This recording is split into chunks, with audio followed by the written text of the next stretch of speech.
한 주간 평안하셨습니까? 행복한 금요일의 시작 아침마당 대구입니다. 6월은요 여름이 들어가기 전으로 아주 푸르른 녹음 사이로 이렇게 청량한 바람이 불어오는 그런 계절이어야 하는데 지금 벌써부터 약간 달아오른 공기가 느껴지거든요. 맞아요. 더군다나 기상청 발표에 따르면 올 여름은 평년보다 조금 더 더울 것이라고 하니까 마음을 단단히 먹어야 될 것 같습니다. 벌써부터 두렵습니다. 지난해 여름도 떠올려 보면 정말 숨막히는 더위였거든요. 실제로 역대 가장 더운 여름으로 기록되기도 했고요. 온열 질환 때문에 병원을 찾는 분들도 많았습니다. 네, 이게 예전에는 봄, 여름, 가을, 겨울을 천천히 즐기는 재미가 있었는데 맞아요. 봄, 가을은 갈수록 짧아지고 이러다가 여름이랑 겨울만 남는 거 아닌가 걱정도 됩니다. 네. 정말 그런 것 같아요. 제가 봄꽃 좀 구경하려고 샤랄라 입고 나더니 아 더워 이렇게 되고 그리고 또 뭔가 좀 비가 와서 분위기 좀 잡으려고 하면 물폭탄이 쏟아지고 이렇게 날씨가 이렇다 보니까 이제는 시장 가기도 겁나는 게 사실 우리가 대구 경북 그러면 자랑이 뭐가 있어요? 사과. 진짜 사과가 그렇죠. 맛있었거든요. 네. 근데 이제 재배지가 점점 북쪽으로 올라가니까 이게 사과가 금사과가 됐죠. 거기다 동해 쪽으로 쭉 가다 보면 또 오징어가 맛있잖아요. 근데 요즘에 뭐 오징어 물에 맛집 가도 오징어가 없어. 안 잡히니까 금징어가 된 거예요. 예, 이러다 보니까 이 밥상 물가를 보면은 그냥 뭐 한숨부터 나온다고 해야 될 것 같아요. 예. 저는 사실 그 과학자들이 막 경고를 해도 아유 뭐 당장 무슨 일이 있겠나 그런 생각했거든요. 예. 네. 근데 손주가 딱 태어나고 보니까 생각이 달라져요. 얘들이 살아가야 될 미래가 이렇게 펄펄 끓어서야 되겠나 생각하니까 이 걱정이 돼. 잠이 안 와요. 어머나. 그러니까 맞아요, 지금 맞아요, 당장이라도 우리가 뭘 해야 된다니까. 뭐 하면 좋을까? 뭐 할까요? 뭐 좋을까? 뭘좀 할까? 네, 이게 궁금하신 분들은 네. 지금 채널 고정. 네, 오늘 아침마당 대구에서는 환경의 날을 맞아서 특강을 준비했는데요. 바로 우리 김쌤의 손주가 잘 살아가기 위해서는 우리가 무엇을 해야 되는지 알려주실 분을 특별히 모셨습니다. 그렇습니다. 대한민국 기상과학의 최전선에서 하늘과 공기를 지켜봐온 산증인이십니다. 네. 대한민국 기후위기의 알람시계 대기과학자 조천호 박사님 모시겠습니다. 어서 오세요. 자, 모시겠습니다. 어서 오십시오. 어서 오세요. 안녕하십니까. 네, 환영합니다. 네, 어서 네, 오세요. 자리도 모시겠습니다. 아이고, 와주셔서 감사합니다. 예, 고맙습니다. 네, 아침마당 대구 시청자 여러분을 위해서 직접 소개해 주십시오.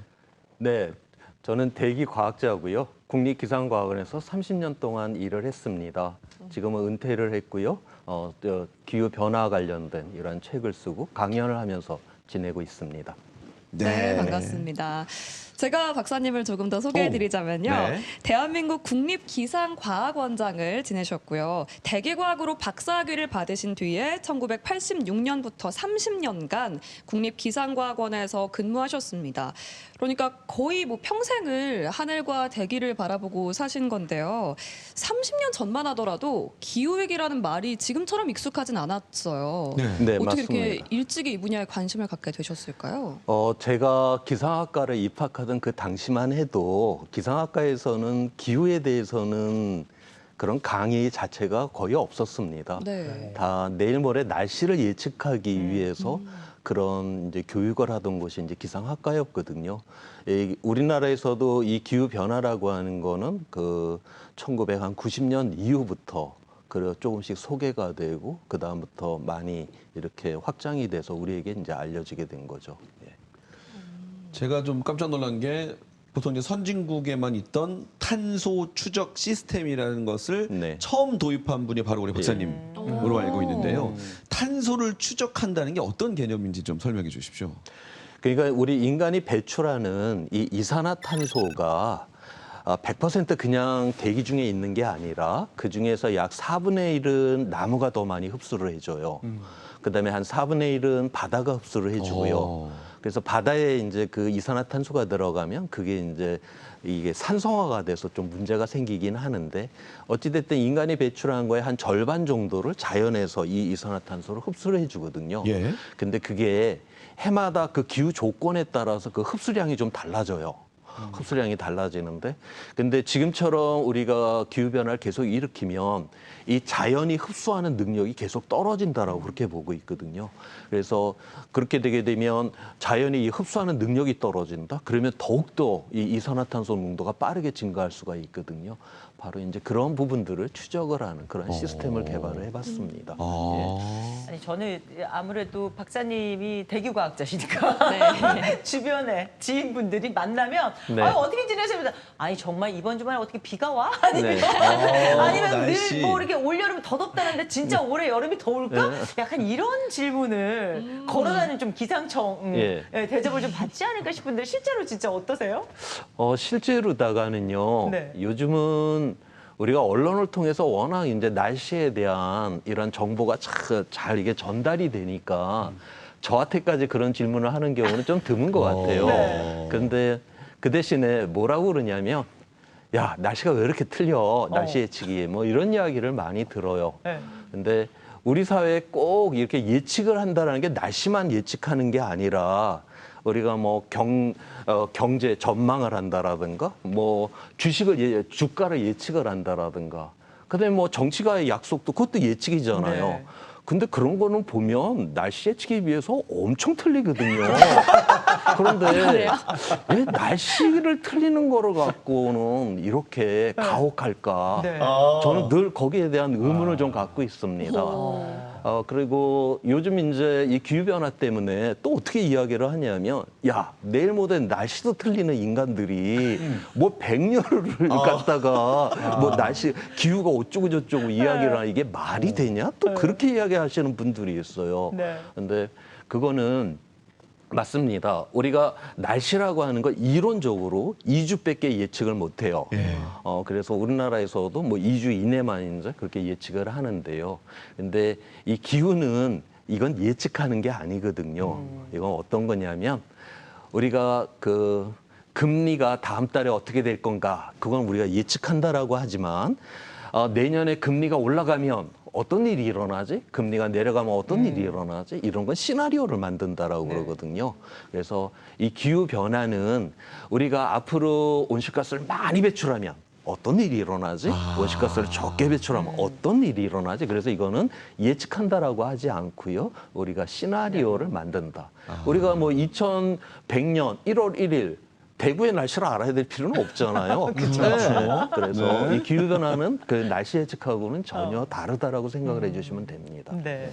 박사님, 근데 사실 저희 같은 시민들이 네. 뭐 지구를 위해서 텀블러 쓰고 에코백 쓰고 예. 뭐 장바구니 들고 다니고 예. 이런 활동들이 저는 솔직히 이거 뭐 큰 도움이 되겠나? 진짜 큰 공장에서 뿜어내는 거라든지 더 큰 이 지구를 하는 요소들이 바뀌어야지 우리가 하는 이거 뭐 큰 영향을 미치겠습니까? 그래도 우리가 공동체를 위해서 자기의 불편함을 감수할 수 있다라고 하는 거, 그거는 네. 굉장히 아름다운 이야기고요. 예. 그런데 우리가 그렇게 모든 사람이 그렇게 착하게 살 수가 없잖아요. 네. 우리 인간의 역사를 봐도 모든 사람이 선해져 갖고 세상이 좋아졌더라? 그런 역사는 없습니다. 그래서 바로 좋은 제도가 만들어져서 이 세상은 조금씩 나아졌거든요. 우리가 8시간 노동을 하고 주말에 쉴 수 있는 거, 그 제도가 만들어져서 그렇게 된 거잖아요. 그래서 그렇게 선한 마음들이 좀 모아져서 바로 그거를 바로 제도까지 만드는 데 가야 된다라고 저는 그렇게 보고 있고요. 그래서 유엔에서도 이 기후위기를 막기 위해서 개인이 해야 되는 일, 이 10가지를 쭉 제시를 하고 있는데 네. 그중에 한 가지가 정치적 압박을 가하라. 그러니까 제도를 만들 수 있게. 그렇죠. 이 선출직 공무원이라든가 이 법을 만드는 이런 분들이 이 기후와 관련된 잘 대응할 수 있는 이러한 법을 만들 수 있도록 이런 정치적 압박을 가하도록 그래서 이런 선한 사람들이 바로 이제 연대를 해서 압박을 가하라고까지 유엔에서 이야기를 하고 있습니다. 그렇군요. 네. 그런 의미에서 오늘 우리 김수면 손주가 아름답게 잘 살아가기 그러니까요. 위한 그 우리가 해야 될 것이 무엇인지 네. 좀 특강을 들려주실 걸로 알고 있는데 어떤 주제로 아침마당 대구 시청자 여러분께 설명해 주시겠습니까? 인간의 역사를 이제 보게 되면 늘 뭐 공동체나 뭐 국가 간에 이 위기라는 게 찾아오잖아요. 그런데 거기에 소속된 사람들이 나 혼자 살겠다고 날뛰었던 이런 공동체, 이런 나라들은 다 멸망해 버렸거든요. 그래서 이러한 우리 공동체에 대한 이 위기가 왔을 때 이거를 극복을 하는 방법은 바로 연대와 협력, 이거 하나밖에 없다라고 하는 이 이야기를 함께 나눠보고자 합니다. 네. 네. 나보다 우리의 중요성을 좀 일깨워 주실 것 같은데요. 대한민국 기후위기 알람시계 조천호 박사님의 특강을 큰 박수로 청해 듣겠습니다. 네.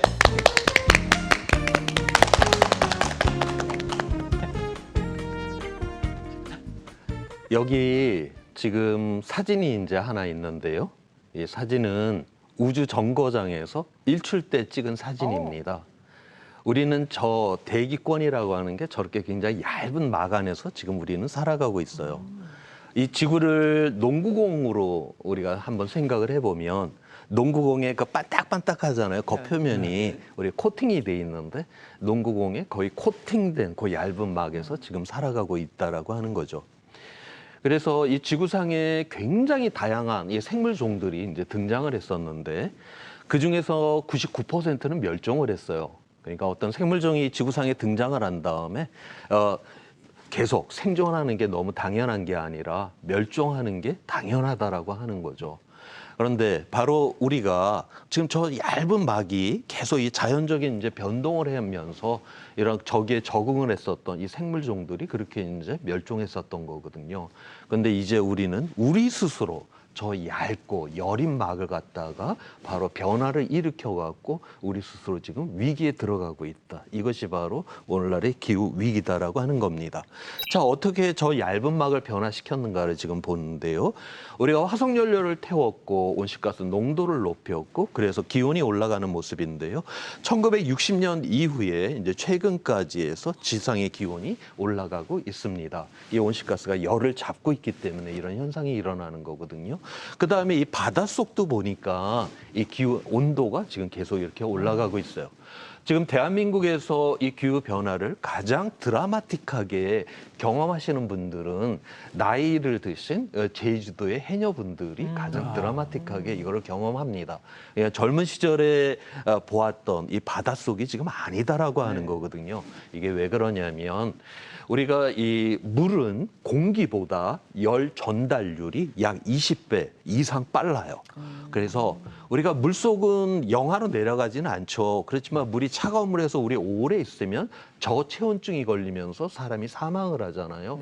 우리가 뭐 5, 6도 돼도 뭐 옷 따뜻하게 입고 있으면 공기 중에서 아무 문제가 없는데 바로 그만큼 이 물속은 열을 많이 뺏긴다라고 하는 거고 반대로 온도가 올라가니까 이 바닷속에 거기에 적응했었던 이 생명체들은 그만큼 열이 엄청나게 지금 몸 안으로 들어오기 때문에 이 바닷속은 지금 엄청난 변화가 일어난다. 그래서 아까 앞서 이야기를 하셨듯이 오징어가 그냥 느닷없이 다 사라져버리고 없어요. 하는 이유들이 네. 바로 지금 이 해양에서의 이 변화가 굉장히 지금 빠르게 지금 일어나고 있습니다. 이거는 생물 종들이 훨씬 더 이 공기보다는 심하게 이 기후 변화를 느끼기 때문에 그래요. 자, 그다음에 여기 대륙권이라고 하는 거는 우리가 공기가 올라갈 수 있는 가장 높은 곳, 보통 한 15km 정도 높이가 됩니다. 이 구름이 이제 거기까지 올라갈 수가 있어요. 우리는 바로 15km 정도 그 높이 안에 그 공간 안에서 지금 살아가고 있는데 그 위에는 성층권이라고 하는 공기층이 있어요.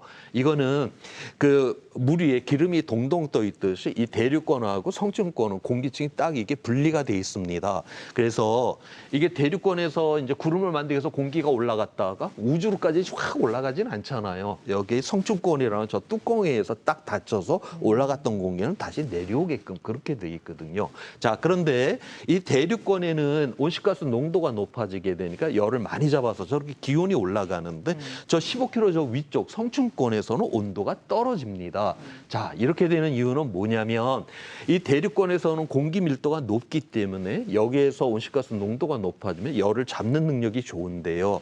이렇게 성층 성층권은 공기가 희박하죠. 저 15km 위쪽은 희박한 곳에서 온실가스 농도가 높아지게 되면 이 열을 우주로 방출하는 능력이 훨씬 더 좋아져요. 그래서 지금 이 성층권에서는 이렇게 기온이 떨어지고 있는 이러한 현상들을 보이고 있습니다.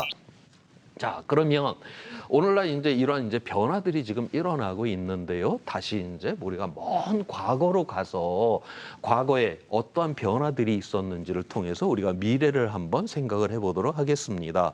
자, 이거는 지난 40만 년 동안의 기온의 변화를 지금 보여주고 있어요. 여기 녹색의 라인은 산업혁명 이전에 지구 평균 기온 14도를 0이라고 하는 기준점으로 맞춰놓은 겁니다. 지금 보니까 기온이 올라갈 때는 산업혁명 이전보다 지구 평균 기온이 올라가봤자 한 2도 정도밖에 안 올라갔었어요. 그다음에 우리가 빙기라고 하는 빙하가 많았을 때를 보니까 지금보다 한 5도 정도 내려갔었을 때를 우리가 빙기라고 하고요. 지금 10만 년의 주기로 간빙기를 갖다 빙기 갖다 간빙기 갖다 빙기 갖다 굉장히 규칙적인 이러한 변화들을 했었습니다. 저런 일이 일어난 이유는 뭐냐면 태양 주변을 지구가 동그랗게 돌다가 타원형으로 돌다가 이게 10만 년 주기로 변하거든요. 거기에 따라서 이러한 변화들이 일어났었습니다.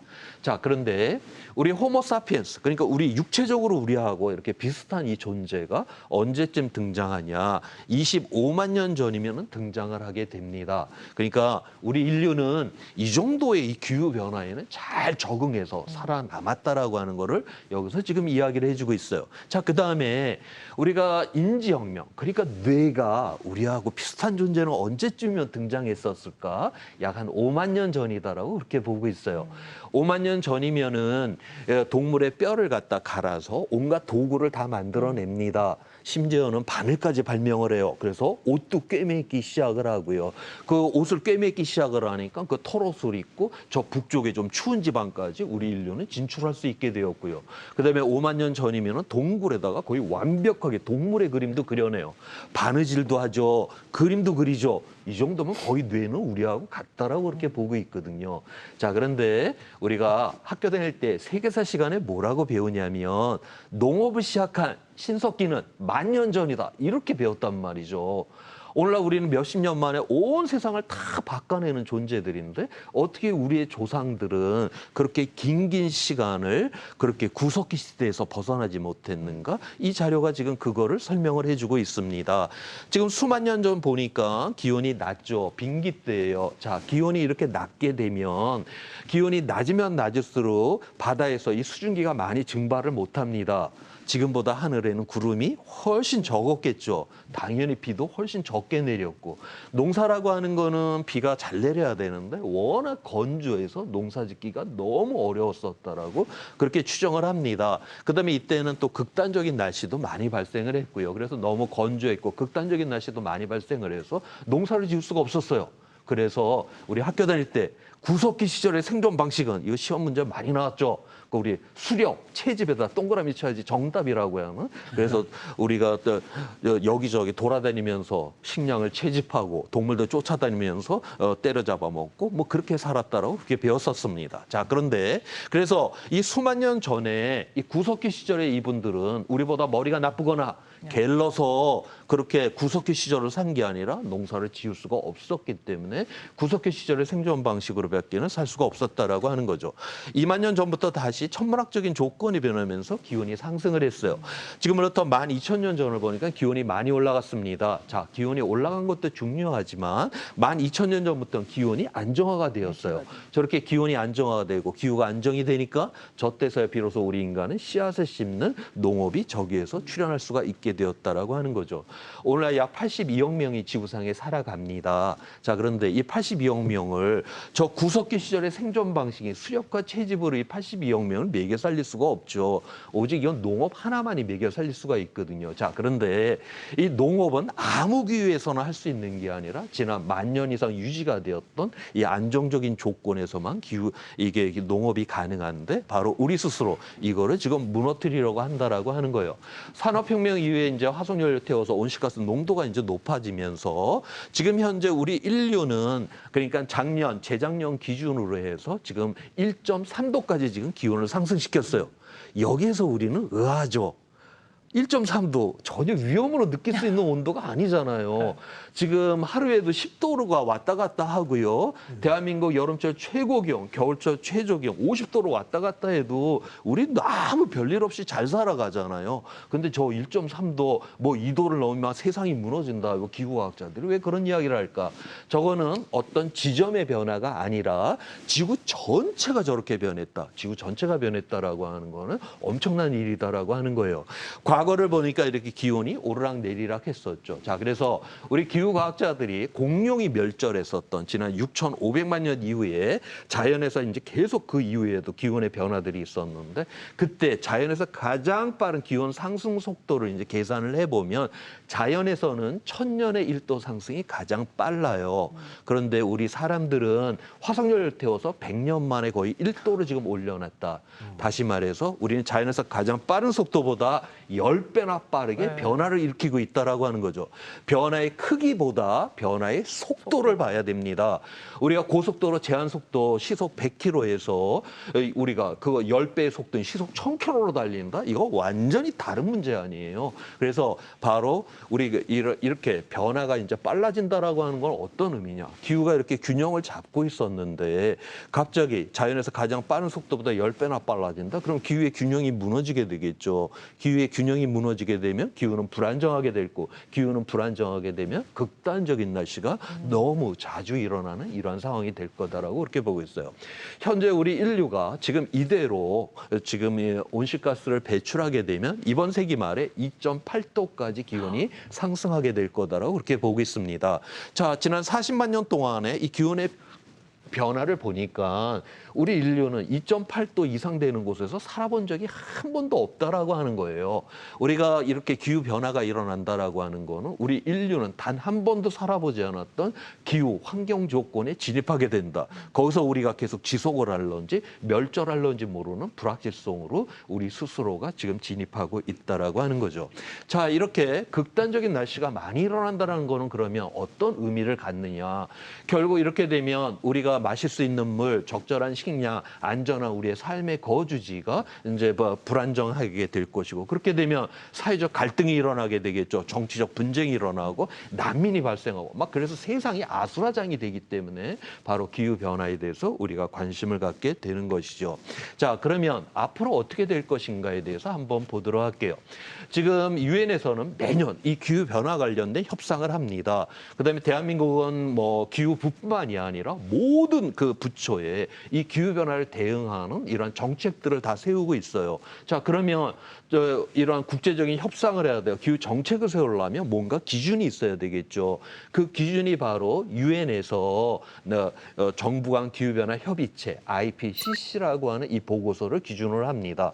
이 보고서는 5년 내지 7년마다 한 번씩 발간이 돼서 나오는데 그 기간 동안에 이루어졌던 이 기후 과학과 관련된 이러한 논문들을 잘 정리한 이러한 보고서예요. 양이 굉장히 많습니다. 그래서 이걸 마지막 단계에는 수십 페이지 정도로 요약을 해요. 그 요약된 보고서의 이름이 정책 결정자를 위한 보고서라고 하고 이 보고서가 나오면 전체가 완간이 되는 겁니다. 이번에 이제 6차 보고서까지가 나왔고요. 그 6차 정책 결정자를 위한 보고서의 첫 번째 있는 그림이에요. 그래서 이 그림은 기후과학자들이 보려고 만든 그림이 아니라 기후변화 협상을 해야 돼요. 기후변화 정책을 세워야 되고 또 기후변화에 관심 있는 사람들이 첫 번째로 이해를 해야 되는 그런 그림이기도 해요. 자, 1900년에서 2100년까지의 기온의 변화를 보여주고 있습니다. 지금 IPCC 6차 보고서에서는 관측자를 2020년도까지 분석을 했어요. 2020년도 기준으로는 1.1도로 상승했고 그다음에 2024년도, 2025년도 기준으로다가 1.3도까지 지금 올려놓은 이러한 상황이에요. 자, 그런데 미래 2100년까지를 보니까 미래 기후는 하나가 아니라 여러 개로 나오잖아요. 자, 미래 기후는 왜 하나가 아니라 저렇게 여러 개로 나올까? 제가 아까 앞에서 이야기를 했죠. 우리 인간은 자연에서 가장 빠른 기온 상승 속도보다 이미 10배나 빠르게 기온을 변화시킨다. 자, 이제 미래 기후는 자연이 결정을 못해요. 우리 인간들이 앞으로 온실가스를 얼마나 많이 배출하느냐에 따라서 미래기후가 결정난다라고 하는 거예요.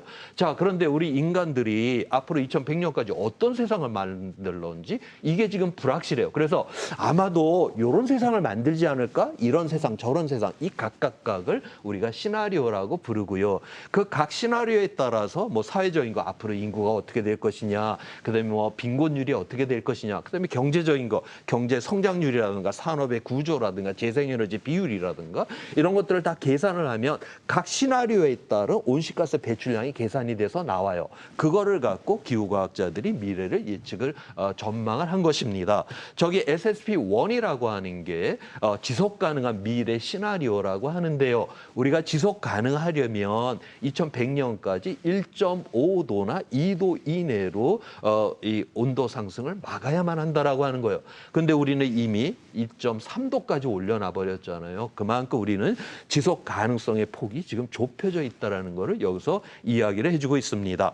자, 이렇게 기온이 상승하고 있는 이 모습에 대해서 안토니오 구테레스 유엔 사무총장이 우리는 기후 지옥을 향한 고속도로에서 가속 페달을 밟고 있는 중이다라는 이런 표현을 했어요. 우리가 도로에서 시속 한 40km로 달리다가 10km 가속을 해서 50, 60으로 달린다. 위험이 확 커졌다는 걸 잘 인지를 못하죠. 그런데 만약에 우리가 고속도로 제한 속도 110km부터는 10km 가속을 해서 130, 150, 180 막 이러면 위험이 어마어마하게 빠르게 커지잖아요. 그래서 110km 이상을 못 달리게 막아놓은 이유가 거기에 있죠. 지금까지 우리가 0.5도, 0.7도, 뭐 1.1도, 1.3도까지 이제 기온을 상승시켰어요. 봤더니 여름에 이 폭염 때문에 좀 견디기가 어려워. 그럼 앞으로도 이렇게 점진적으로 기후변화가 이렇게 일어날 거냐? 이제부터는 그렇지 않을 거다라고 봐요. 우리는 이미 제한 속도 범위에 거의 가까이 와 있다라고 하는 거고. 그래서 지금부터는 0.1도 상승될 때마다 이 기후위가 점점 더 자주, 점점 더 강하게, 점점 더 명백하게 우리 눈앞에 드러나게 될 거다라고 보고 있습니다. 자, 그다음에 이 그림에서 뭘 또 하나를 설명하냐면 1950년 출생, 그러니까 조부모 세대를 이야기를 하고요. 1980년 출생, 지금 부모 세대를 이야기를 하고 2020년 출생, 지금 아이들의 세대를 의미를 해요. 이 세대가 이 기후변화를 얼마나 경험하게 될 것인가를 이야기를 해줍니다. 1950년에 출생한 사람들은 살아생전에 10년마다 0.12도의 기온 상승을 경험했어요. 1980년에 태어난 사람은 10년마다 0.19도의 기온 상승을 경험했어요. 다시 말해서 우리 기성세대가 이 기후위기를 막지를 않으면 나이가 어리면 어릴수록 이 기후위기는 점점 더 심해지게 될 거다라고 하는 거죠. 대한민국이 봄철이 되면 미세먼지 때문에 많은 고통을 받아요. 이 미세먼지는 한번 배출이 돼서 나오잖아요. 자연적으로 하루 이틀 만에 다 사라져 버립니다. 가장 오랫동안 자연에서 오랫동안 지속하는 게 일주일 정도 지속 가능해요. 그래서 이 미세먼지는 이거는 우리 세대가 배출하고 우리 세대가 들러 마셔버리고 우리 세대가 건강이 안 좋아지는 그냥 우리 세대의 문제일 뿐이에요. 우리 미래 세대랑 이 미세먼지는 아무 상관 없습니다. 자, 그런데 온실가스는 얘는 한번 나오면 수백 년, 수천 년 동안 없어지지 않고 공기 중에 그대로 남아있다라고 하는 거예요. 우리 기성세대는 화석연료를 태워서 엄청난 편익을 누렸죠. 자, 그 결과로 온실가스가 나왔는데 얘는 없어지지 않고 차곡차곡 누적이 된다라고 하는 거예요. 자, 그러면 우리 미래 세대는 화석연료를 태워서 누린 이런 편익은 하나도 없이 바로 그 앞세대가 배출해놓은 온실가스로 인한 온갖 이 기후변화의 그 위험을 다 감당하고 처리를 해야 되는 이런 문제가 있다라고 하는 거죠. 그래서 이번에 IPCC 6차 이 보고서에서는 우리 기성세대가 이 기후위기를 막지 않는다라고 하는 거는 바로 세대 간의 정의롭지 않다라고 하는 이 문제를 지금 첫 번째로 지금 지적하고 있는 것입니다. 자, 근데 인간의 역사를 이제 다시 또 이렇게 보게 되면 우리 인간의 역사는 늘 뭐 자연재난, 감염병, 전쟁해서 막 사람들이 많이 죽어나갈 때는 막 수백만 명씩도 그렇게 쓸려 죽어나갔거든요. 물론 그걸 당했던 사람은 대단한 비극이에요. 그렇지만 인류 전체라고 하는 차원에서 봤을 때 그런 위험들을 우리는 하나하나 극복을 하고 또 극복하는 과정에서 더 나은 세상까지도 만들어냈잖아요. 그래서 지금까지 인류가 경험했던 그 모든 모든 위험은 그것이 아무리 큰 위험이라 해도 인류 전체라고 하는 차원에서 보았을 때는 다 회복이 가능한 위험이었어요. 자, 그런데 이 기후 변화는 지금까지 인류가 경험했던 위험과는 전혀 질적으로 다르다라고 하는 겁니다. 그게 뭐냐? 회복의 불가능성이다라고 하는 거예요. 자, 그 이야기인데요. 자, 제가 아까 앞에서 지난 10,000년 이상 기후가 안정적이었다라고 했잖아요. 자, 그래서 기온이 올라갈 때 지구 평균기온 한 0.5도 정도 올라갔었어요. 그랬다가 다시 정상으로 내려왔고요. 그다음에 기온이 떨어졌을 때 0.5도 정도 내려갑니다. 우리 뭐 중세 소빙하기 뭐 이런 게 있었다. 그게 한 0.5도 내려갔던 거예요. 그래서 지난 10,000년 동안에는 플러스 마이너스 0.5도 범위 안에서만 이 기온의 변화들이 있었어요. 자, 그런데 우리는 이미 플러스 마이너스 0.5도 범위를 넘어서서 1.3도까지 올려놨습니다.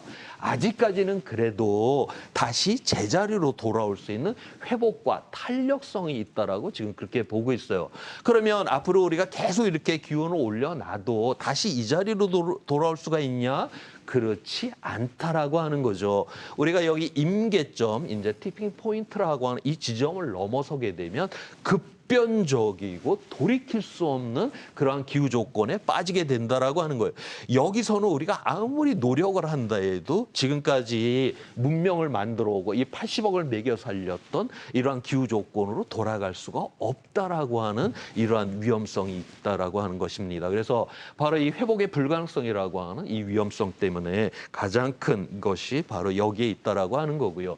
그래서 우리나라에서도 2024년도에 어린이 뭐 청소년 해서 바로 이제 헌법재판소에 야, 이대로 가다가는 너무 위험한 세상이 되는 거 아니야? 그래서 좀 더 거기에 대해서 정부가 적극적으로 대응해 달라고 하면서 기후 소송이 벌어졌었어요. 저는 거기에 가서 헌법재판소에서 헌법재판관님들한테 1시간 동안 이 회복의 불가능성에 대한 이야기를 했습니다. 그래서 이제 그 판결문이 나왔는데 지금 현재 이 우리나라에서 이 기후 대응이라고 하는 게 우리 헌법에는 모든 국민은 쾌적한 환경 속에서 살 권리가 있다라고 그렇게 선언을 하고 있거든요. 그러면 네, 기후 위기를 적극적으로 대응하지 않는다. 이건 헌법의 가치하고 반하는 거 아니에요. 그래서 지금 현재 기후 위기 대응이 바로 헌법과는 불합치하다라고 하는 이러한 결정문을 받아냈습니다. 그 맨 앞에 그 결정문 맨 앞에 나오는 문장이에요. 지구의 온도 상승 수준이 어떤 임계점, 그러니까 지구 평균 기온 1.5도, 2도를 이제 넘게 되면 갑작스럽고 돌이킬 수 없는 상황으로 빠진다라고 하는 거, 그렇게 되면 회복할 수 없다라고 하는 불가역성을 특징으로 한다. 결국 이렇게 되면 우리의 어린 세대, 미래 세대는 이 땅에서 너무나 큰 고통을 받는다. 그래서 우리가 적극적으로 대응을 해야만 한다라는 이런 판결문을 받아낸 바가 있습니다. 자, 그러면 이제 우리가 이거를 이제 줄여야 되는데요. 온실가스 배출량을 줄여야 되겠죠. 그래서 지금 이제 유엔에서는 1.5도를 막는 거를 목표로 하고 있어요. 1.5도를 막으려면 2050년까지 탄소 중립에 도달을 해야 됩니다. 탄소 중립이라고 하는 건 뭐냐면 우리가 아무리 화석 연료를 안 쓴다 해도 화석 연료 쓸 수밖에 없는 게 있잖아요. 그래서 우리가 설사 화석 연료 써서 이산화탄소를 증가시켰다라고 해도 나무를 많이 심으면 광합성을 하면서 공기 중에 이산화탄소가 흡수가 되거든요. 그다음에 이제 우리가 공학적인 방법으로 배출한 그 이산화탄소를 다시 흡수를 해서 더 이상 공기 중에 이산화탄소를 늘리지 않는 상태, 그거를 탄소 중립이라고 이야기를 해요. 그래서 1.5도를 막으려면 2050년까지 탄소 중립에 도달을 해야 된다. 이게 바로 이제 유엔에서의 기준이다라고 하는 거죠. 그래서 지금 대한민국 여기저기 가면 탄소 중립이라는 용어를 우리가 많이 보잖아요. 그건 우리 정부가 알아서 한 게 아니라 대한민국이 유엔 체계 안에 들어있기 때문에 그 국제적 약속을 우리도 잘 지키겠다라고 하는 거로 봐주시면 됩니다. 자, 여기서 이 그림은 1980년 이후에 전 세계 이산화탄소 배출량을 나타내는데 우리가 25년 전인 2020년도부터 1.5도를 막기 위해서 애를 썼다라고 하면 이 녹색의 라인을 따라서 줄였으면 됐었어요. 자, 그런데 2000년 이후에도 계속 온실가스 배출량을 이제 늘려놨습니다. 그래서 현재는 이 빨간색 라인을 따라서 줄여서 2050년에 탄소 중립에 도달을 해야만 한다라고 하는 것이죠. 우리 기성세대가 이 녹색의 라인을 따라서 줄였으면 참 좋았을 텐데 우리 기성세대가 이만큼을 더 배출을 해버렸잖아요. 자, 그러면 이건 지난 일이니까 우리 퉁치고 넘어갈까?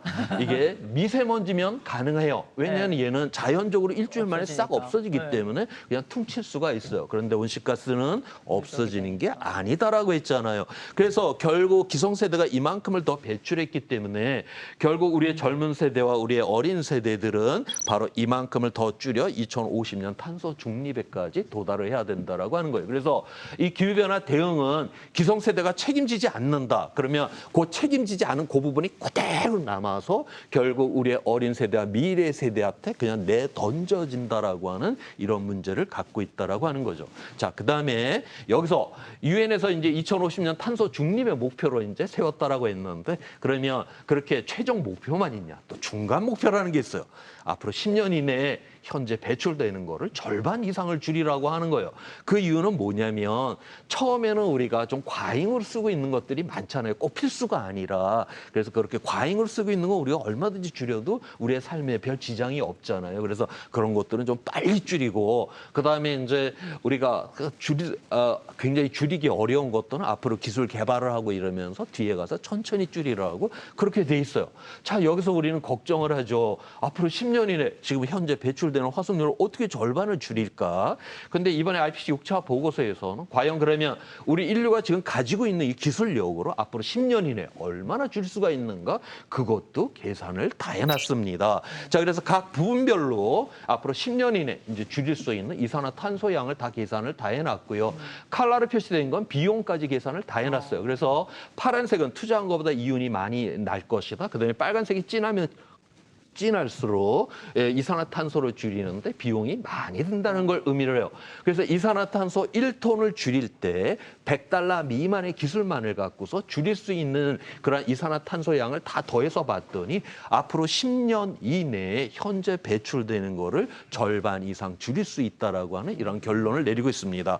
그래서 이번 IPCC 보고서에 있는 문장 그대로요. 기술적으로 실행이 가능하고 점점 더 비용이 효율적이며 시민의 지지를 받는 기후위기 대응 기술이 있다라고 이렇게 선언을 하고 있습니다. 자, 그런데 이거는 지금 우리가 갖고 있는 이 시스템을 그냥 냅둬서는 되는 게 아니죠. 이렇게 지금 다 바꿔야지만이 우리가 이제 1.5도를 막을 수가 있다라고 하는 거예요. 자, 그러려면 지금 시스템을 바꾸려면 돈이 들 거 아닙니까? 바로 IPCC 보고서는 그게 또 얼마나 돈이 들어가는지 그것도 계산을 다 해놨어요. 그래서 1.5도를 막으려면 선진국 같은 경우는 GDP의 2 내지 4%, 개발도상국 같은 경우는 GDP의 4 내지 9%를 투입을 해야 된다고 그렇게 보고 있어요. 그래서 전 세계 평균으로 따지면 GDP의 약 4%를 투입을 하면 기후위기를 막을 수가 있다고 그렇게 보고 있습니다. 자, 그러면 지금 현재 전 세계는 기후위기 대응하는데 돈을 안 쓰고 있냐? 아니에요. 지금 이미 1.9%를 이미 투입을 하고 있어요. 그러니까 현재 투입되는 투자금의 약 2배를 투자를 하면 우리 1.5도는 막을 수가 있다라고 하는 거죠. 2차 대전 때 영국이 국방비로 GDP의 50%를 썼어요. 미국은 40%를 썼고요. 거의 국방비를 40%, 50%를 썼다라고 해서 영국 시민이나 미국 시민이 뭐 굶어 죽고 이러지 않았잖아요. 다 건강하게 살아남았고 나라도 지키고 민주도 지키고 다 해내지 않았습니까? 그러니까 전쟁 때 사용되는 그 비용의 10분의 1만 써도 기후위기는 넉넉히 막을 수가 있다. 다시 말해서 우리 인류는 결코 기술이 없거나 돈이 없어서 기후위기 못 막는 건 아니다. 다만 오늘날 기존의 이 시스템에서 워낙 거기서 이윤이 많이 나와서 이거를 안 바꾸려고 해갖고 우리 스스로 기후위기에 빠질런지는 몰라도 결코 우리 인류가 능력이 없어서 기후위기에 빠지는 건 아니다라는 것이 바로 유엔의 IPCC 보고서가 우리에게 이야기를 해주는 것입니다. 자, 그래서 그런데 이 기후위기를 막는데 그러면 우리에게 시간이 아주 무한대로 있느냐? 그렇지가 않아요. 이게 IPCC 보고서에서는 앞으로 10년 이내에 이거를 바꿔내라고 지금 이야기를 하고 있거든요. 아까 절반을 줄이라고 했던. 그래서 결국 우리의 시대라고 하는 거는 이 기후위기를 첫 번째로 인식한 시대지만 또 막을 수 있는 마지막 시대라고 하는 겁니다. 자, 그런데 인간의 역사를 보게 되면 굉장히 짧은 시간 안에 세상을 바꿔본 경험들이 제법 많아요.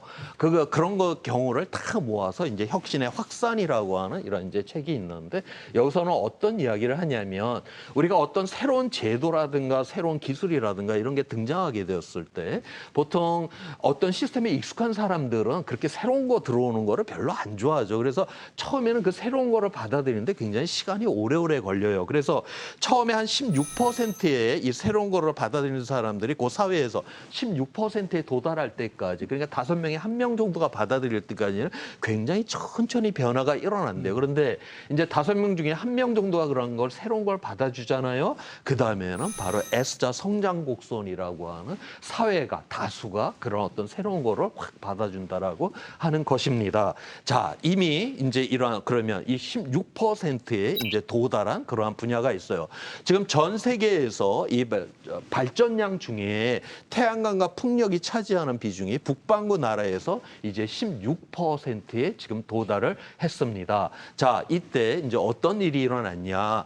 지난 40년 동안에 우리가 재생에너지로다가 이 전력 발전소가 어느 정도 많이 만들어졌냐면 4테라와트 정도의 지난 40년 동안에 재생에너지를 통해서 만들어졌습니다. 4테라와트가 어느 정도냐면 우리가 원전에 동그란 거 이거 하나 그 돔 안에서 약 1기가와트 정도의 전력이 나와요. 그러니까 약 4,000개의 그 원전이 이 재생에너지를 통해서 만들어졌다라고 하는 거죠. 그런데 재생에너지는 24시간 돌리는 게 아니잖아요. 햇빛이 있고 바람이 불어야 되잖아요. 그래서 저게 4,000개가 다는 아니고 약 원전이 약 1,000개 정도가 지난 40년 동안에 재생에너지로 만들어졌다라고 보시면 됩니다.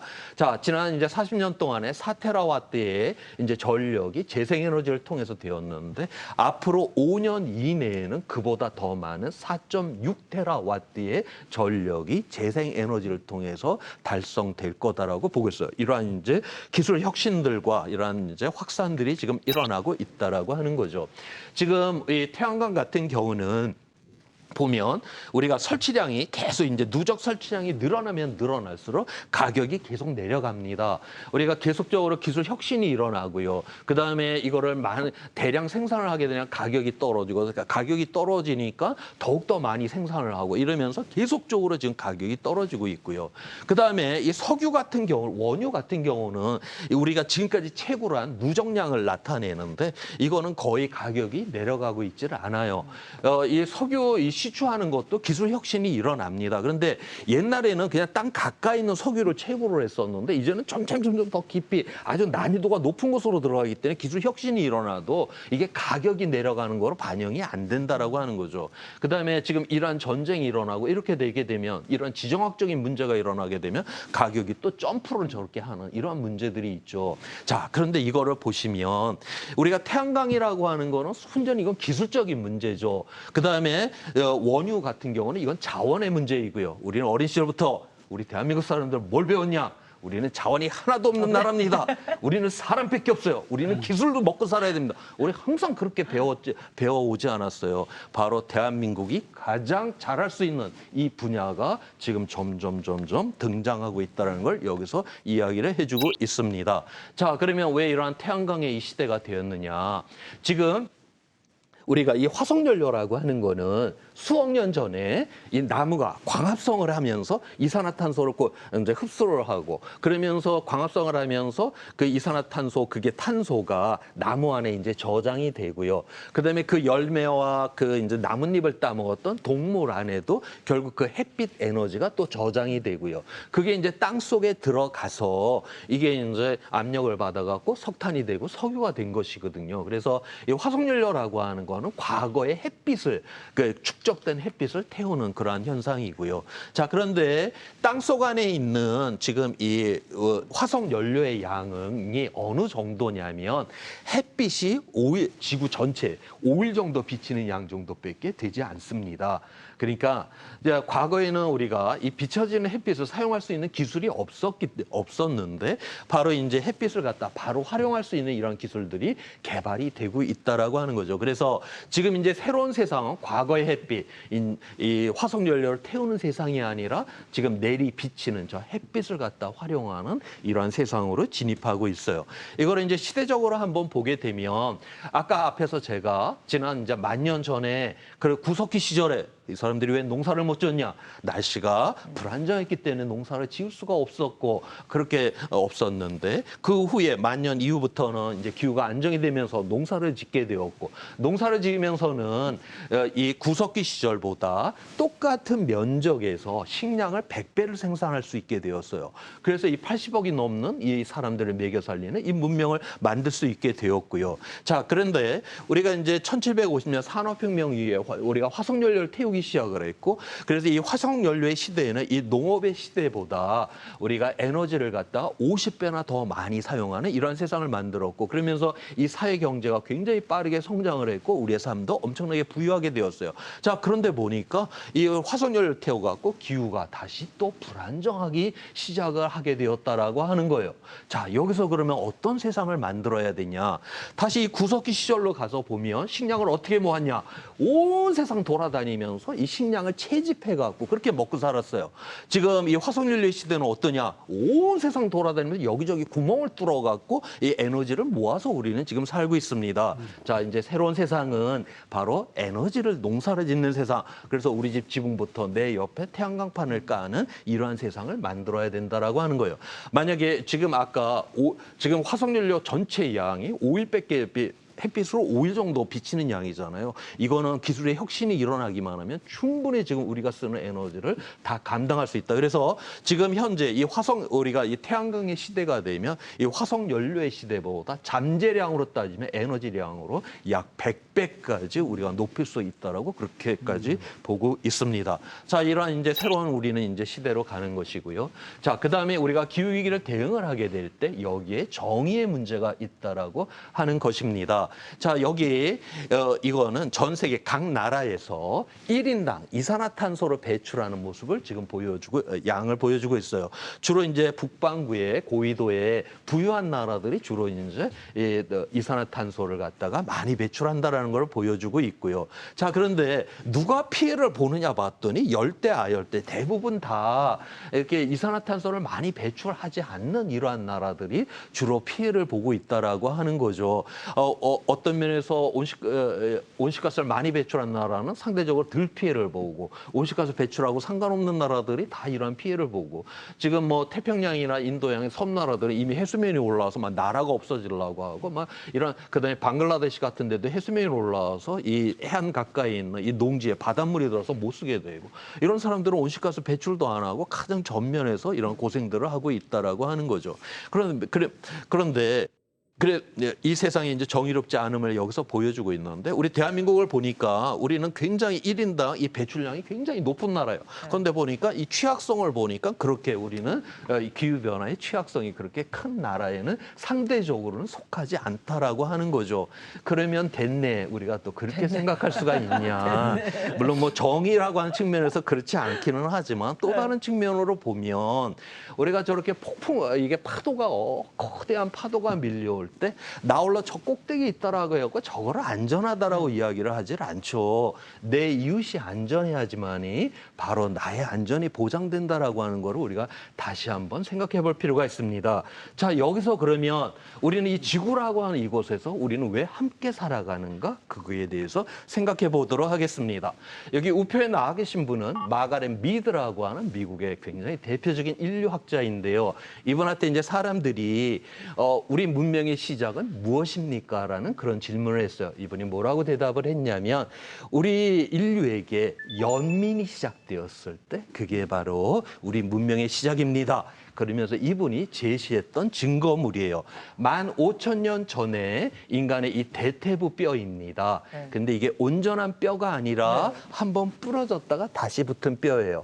여기 대퇴부가 나가면 우리는 7주 동안 꼼짝을 못해요. 저게 다시 붙었다라고 하는 거는 누군가의 돌봄이 있었다라고 하는 증거물이거든요. 바로 우리가 함께 사는 이유는 경쟁을 해갖고 내 동료의 머리 위에 올라타려고 함께 사는 게 아니라 저런 우리는 고통 속에 들어갈 수밖에 없는 우리는 연약한 존재들이에요. 그래서 우리가 그렇기는 하지만 바로 그거를 돌보고 돌봄을 받기 위해서 우리는 함께 살아가는 것, 그것이 바로 우리가 문명을 이룩한 그 이유다라고 이분께서 이야기를 했어요. 그래서 이 연민이라고 하는 거 한자로 주변의 고통에 대해서 불쌍히 여기고 가여이 여기고 영어에서도 컴패션, 고통을 함께 한다라고 하는 것. 바로 이것이 우리가 함께 사는 이유다라고 하는 것입니다. 자, 그래서 이 유엔의 IPCC에서는 이 기후위기를 막기 위해 갖고 온실가스 오늘날 이 기후 변화의 원인이 되었던 원인은 온실가스를 우리가 많이 배출했기 때문에 그러니까 그 원인을 줄여야 되겠죠. 그래서 온실가스를 줄이는 거, 그걸 뭐 저감, 완화, 감축이라고 하고요. 그다음에 기후 변화의 결과로 이미 물 문제나 식량 문제나 뭐 생태 문제, 온갖 문제들이 이미 벌어지고 있어요. 이미 벌어진 거고 어떻게 합니까? 거기에 대해서는 적응을 해야 된다. 그래서 위험의 원인은 저감을 시켜야 되고요. 위험의 결과에 대해서는 적응을 통해서 해결을 해야 돼요. 그와 함께 바로 이 지속 가능한 개발 목표도 함께 달성해야 된다라고 그렇게 보고 있어요. 자, 이 지속 가능한 개발 목표는 이거 뭐냐? 2015년도에 유엔에서 파리 기후 협정을 맺었고 그에 바로 지속 가능한 개발 목표도 같이 맺었어요. 오늘날처럼 우리가 이 지구를 사용을 하게 되면 결국 우리는 지속 가능하기가 굉장히 어렵게 될 거다라고 보고 있습니다. 지금 현재 인간이 생산하고 소비하고 폐기를 하기 위해서 필요한 지구는 하나 갖고는 안 된다라고 보고 있어요. 약 1.8개의 지구가 있어야지만이 오늘날 이게 지속 가능하다라고 보고 있거든요. 이건 무슨 말이냐면 지금 우리가 투자가라고 하면 투자를 해갖고 이윤을 갖고 먹고 살아야 되는데 지금 우리는 이미 원금을 까기 시작을 했다라고 하는 거예요.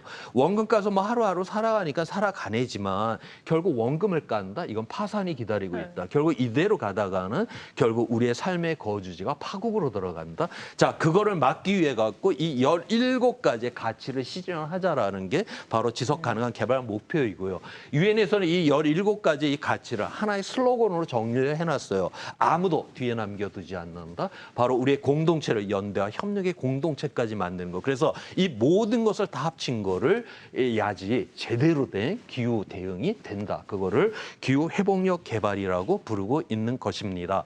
자, 그러면 우리가 이렇게 새로운 이제 그 제도를 이제 만들어야 된다라고 했는데 그러면 이런 어떤 공공의 제도라고 하는 게 왜 잘 안 만들어지고 있을까? 그다음에 그거를 또 어떻게 우리는 극복해야 될까에 대해서 한번 보도록 하겠습니다.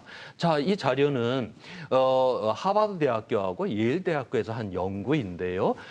우리가 공유지라고 하는 거, 공기, 바다, 숲, 하천, 저수지 이런 거는 누구 개인의 것이 아니에요. 우리 모두가 함께 사용하는 거잖아요. 자, 그 공유지가 있는데 여기 이제 사람들을 모아서 이제 시뮬레이션을 했어요. 여기 공유지가 있는데 네 몫이지만 그 일부를 다음 세대를 위해서 남겨두는가를 본 그런 실험이었어요.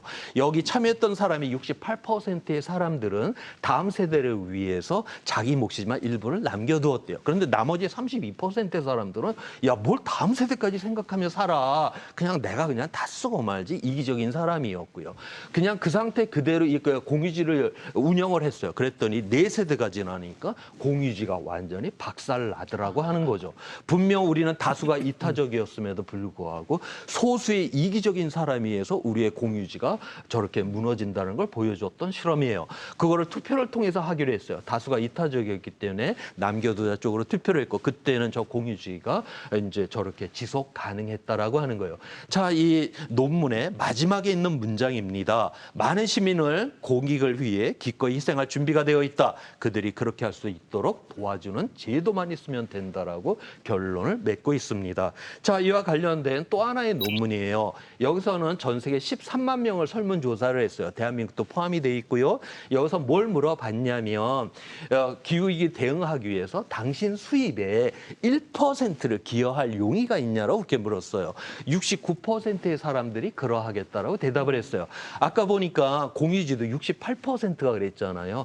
인간의 이타성에 대한 이런 실험들이 많습니다. 그러니까 조국을 위해서 목숨을 내라 이렇게 거대한 희생이 아니라 우리 공동체를 위해서 조금 불편함을 감수할 수 있는 이런 희생에 대한 거를 갖다가 요구를 하면 대체로 10명 중에 7명의 비율로다가는 이타성에다가 손을 드는 게 원래 우리의 모습이라고 해요.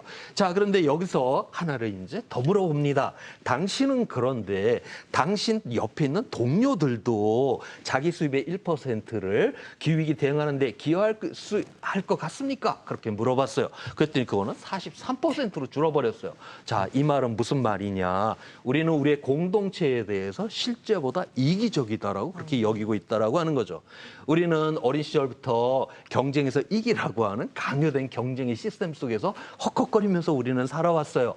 그다음에 우리는 매일같이 주로 뉴스 시간에 듣는 거는 이 세상에 선한 사람의 이야기가 아니라 이 세상에 굉장히 이기적인 사람들의 그런 이야기들을 맨날 그렇게 듣잖아요. 그러다 보니까 와, 이 세상은 정말 이거는 이기적인 사람들이 꽉 차 있는 세상이구나 이렇게 착각하기가 너무 쉽다라고 하는 거죠. 자, 여기서 이제 우리 인간은 어떤 문제가 있냐? 우리 인간은 그냥 협력자가 아니라 조건부 협력자다라고 하는 거예요. 이건 뭐냐면 내 마음 안에 어떤 이타성이 흐르고 있다라고 해도 주변이 다 이기적이다라고 하면 나 혼자 이타적인 걸 선택 못합니다. 당연하죠. 그걸 못 견뎌해요. 그래서 결국 내 마음에 이타성이 흐른다 해도 주변이 다 이기적이다라고 하면 나 역시도 이기적인 거를 선택을 해버리는 이러한 조건부 협력자다라고 해요. 그래서 오늘날에 우리가 기후 위기를 대응한다라고 하는 거는 가장 먼저 해야 되는 게 뭐냐면 바로 우리 공동체에 대한 바로 이타성에 대한 믿음을 회복하는 거, 이게 되질 않으면 이 문제는 대단히 해결하기 어렵다라고 하는 것을 여기서 이야기를 해주고 있습니다. 자, 그래서 그러면 우리 공동체의 위기가 왔었을 때 우리 물론 그 위기 속에서 멸망한 이러한 문명과 나라와 이런 건 많죠. 그렇지만 또 거기서 또 도약했던 경우들도 많거든요. 자, 그 하나의 예입니다. 우리가 근대 사회에서 현대 사회로 넘어갈 때 그 사회가 얼마나 좋은 사회가 되었는가를 뭐를 갖고 판단을 하냐면 기대 수명이 얼마나 늘었는가를 갖고 판단을 하게 돼요. 지금 이거는 영국에서 이제 10년 단위로다가 기대 수명이 어떻게 변화되었는가를 보여주고 있는데요. 1911년에서 21년, 1940년에서 51년 이때 영국은 기대 수명이 가장 빠르게 늘어났습니다. 저 때가 언제인 줄 아실 것 같아요? 저 때가 1차 세계대전, 2차 세계대전을 치를 때 영국은 기대 수명이 가장 크게 늘어났다라고 하는 거예요. 그러니까 이러한 전쟁이라고 하는 이 위기 속에서 영국의 시민들은 나 혼자 살아남겠다. 이렇게 날뛰지를 않고 그렇게 각자 도생을 했으면 영국이라는 나라는 무너졌겠죠. 그런데 전쟁이 빡 벌어지게 되니까 야, 여기서 우리가 여기서 바로 이런 어떤 연대와 협력, 내 조국을 지키겠다라는 애국심이 최고조에 이르게 됩니다. 그러면서 이러한 어떤 연대, 나눔의 문화 이러한 것들이 이제 발달을 하게 되면서 저렇게 기대 수명이 크게 늘어났대요. 2차 대전 때 초반에 이 독일의 히틀러가 굉장히 기세가 좋았잖아요. 그래서 초반에는 폭격기를 런던으로 엄청나게 보내갖고 런던 공습을 합니다. 그래서 폭탄을 런던에 엄청나게 쏟아붓거든요. 그 당시에 이 런던에 이제 이 범죄율 공습받던 그 당시 그 전후로 이 범죄율을 보게 되면 오히려 공습받을 때 범죄율이 더 내려갑니다. 그러니까 런던의 시민들은 옆에 폭탄이 떨어지게 되면 막 이게 이제 우리가 옆에 막 폭탄이 떨어지게 되면 막 불안할 거 아니에요. 당연히 히틀러도 그렇게 런던에다 폭탄을 부은 이유는 이렇게 내가 가서 폭탄을 확 버버리면 런던 시민들이 막 불안에 휩싸일 거고 그럼 질서가 무너질 거고 그러면 금방 얘네들이 항복할 거야. 이렇게 생각을 했다라고 하는 거예요. 그런데 실제로 폭탄을 맞았던 영국 시민들은 어땠냐? 옆에 폭탄이 떨어질 때마다 여기서 내가 우왕좌왕하고 무질서하게 했다가 이 나라가 히틀러한테 넘어간다. 오히려 질서를 잡기 위해서 필사적으로 더 노력을 했고 그래서 오히려 질서가 더 잡히고 범죄율까지 내려갔다라고 하는 우리 인간은 이렇게 위험 속에서 그냥 무너지는 존재가 아니다라고 하는 것이고요. 여기서 보듯이 단순하게 이 위험 속에서 그냥 위험을 회피했다, 위험을 벗어났다가 아니라 더 나은 세상까지도 만들어내잖아요. 결국 우리 인간은 이렇게 위기 속에서 더 나은 세상까지도 만들어내는 존재다라고 하는 거. 결국 우리는 이 기후 위기 속에서 단순하게 이 위험을 벗어났다가 아니라 이 기회를 통해서 더 나은 세상까지 가야 되지 않는가를 바로 여기서 이야기를 해줍니다. 제가 아까 앞에서 IPC 6차 정책 결정자를 위한 보고서 이야기를 했었는데요. 그 보고서에 지금 표지를 지금 보여드리고 있어요. 이번에 이 표지 사진이 바로 대한민국 사진입니다. 바로 이 사진을 아마 지리산 쪽에서 이제 찍은 사진이라고 하는데요. 이 사진의 제목이 새벽을 여는 안개예요. 안개가 껴서 뭔가 이제 흐릿한 저 모습을 보여주죠. 그래서 뭔가 우리가 가야 되는 길이 저 흐릿해서 안개 속에 있는 이 모습을 보여주고 있습니다. 뭔가 이 기후 변화 때문에 우리의 미래가 불확실하다는 걸 상징하기도 해요. 자, 그렇다라고 해서 세상이 깜깜하고 새카매서 아무것도 안 보이는 건 아니죠. 이 안개가 이렇게 껴있긴 해도 그래도 우리가 가야 되는 그 길의 그 윤곽성과 그 불빛은 아직 남아있잖아요. 그래서 바로 이 지리산의 이 사진이 우리를 오늘날 바로 이 기후위기 시대에 그래도 아직까지 우리에게는 이 희망과 가능성이 있다라고 하는 이 메시지를 바로 우리에게 보여줬기 때문에 이번에 유엔의 IPCC 6차 정책 결정자를 위한 보고서에 표지를 장식했다라고 해요. 바로 오늘날 이 기후 위기다라고 하는 거 이건 단순한 위험뿐만이 아니라 바로 이거를 통해서 아직 우리에게는 가능성과 희망이 있는 거고 그거 우리가 그 가능성과 희망에 도달했다라고 하는 거는 지금보다 훨씬 더 나은 세상을 우리가 만들고 살 수 있다라고 하는 여기에 기후 위기가 우리에게 이야기를 해주는 것이 아닐까 하면서 제 이야기를 마무리하도록 하겠습니다. 고맙습니다. 네, 두 분 어떻게 들으셨습니까? 그 처음에 그 김쌤이 질문을 하셨었잖아요. 우리가 이제 실생활 속에서 이런 뭐 텀블러를 사용하고 장바구니를 사용하는 것이 도움이 될까요? 그런데 저는 듣다 보니까 어떤 생각이 드냐면 어떤 그 정치적 결정권자들을 압박을 해라 네. 그랬잖아요. 그러면 네. 우리가 텀블러를 써서 사실 제도가 만들어졌잖아요. 기업에서 뭐 어떤 포인트 점수를 준다든지 이런 것들이 모이면 기업들이 또 정치적인 그 결정까지 압박할 수 있는 기회가 되니까 이게 안 됐다라는 생각보다는 이거라도 나는 해야 되겠다라는 생각을 갖는 게 더 의식이 더 중요하지 않을까라는 생각이 조금 들기는 하거든요. 그럼요. 뭐 이 네. 세상의 모든 변화는 거기부터 시작을 그쵸. 하는 거니까요. 작아도 예. 실천을 예. 하는 예. 게 중요하겠죠. 예. 지금까지 그랬잖아요. 우리가 네. 이거는 내가 할 일은 아니고 누군가 하는 사람이 있으니까 그들이 알아서 하겠지. 우리는 그냥 이렇게 하세요 하면은 그냥 때로는 하고 어떨 네. 때는 안 하고. 네. 근데 오늘 또 말씀 들으면서 또 다시 마음을 다잡게 되는데 좀 많은 사람들에게 현실적으로 이거는 뭐 지구나 어떤 이 전 세계랑 거창하게 얘기하지 않더라도 나에게 어떤 불편함, 어떤 결과가 주어질 수 있다. 이거는 진짜 내 일이고 우리 일이고 우리 가정 일이고 그런 나와 가까운 일이라는 거를 많은 사람들에게 자기한테 맞는 예를 들어서 많이 좀 알려야 될 것 같아요. 네, 오늘 뭐 무엇보다 교수님 말씀 중에서 우리가 기후 위기를 인식한 첫 세대이자 또 이걸 해결해야 할 마지막 세대다. 이 말씀은 우리 가슴 속에 모두가 좀 깊이 생각해 봐야 하는 문제가 아닐까 싶습니다. 네. 오늘 귀한 강의 들려주신 박사님 감사합니다. 예, 고맙습니다. 감사합니다. 네, 오늘 아침마당 대구에서 준비한 환경이라는 특강 여러분 어떻게 들으셨습니까? 저는 나 하나보다도 우리가 할 수 있는 것들을 좀 찾아봐야겠다라고 고민하는 시간이었어요. 맞아요. 지구가 수많은 경고를 보내고 있는데 이 경고를 희망의 신호로 바꾸는 것도 아직 늦지 않았다. 네. 저도 그렇게 생각이 들었고요. 거창한 일보다는 뭐 음식물 쓰레기 줄이기, 가까운 거리 걸어 다니기 이런 네. 일상적인 것부터 좀 실천해 봐야겠습니다. 그러고 보니까 그런 게 지구도 지키지만 나의 건강도 지킬 수 있는 방법이네요. 네. 자, 오늘 아침마당 대구에서 준비한 소식은 여기까지입니다. 저희는 다음 시간에 다시 찾아뵙겠습니다. 여러분 고맙습니다. 고맙습니다.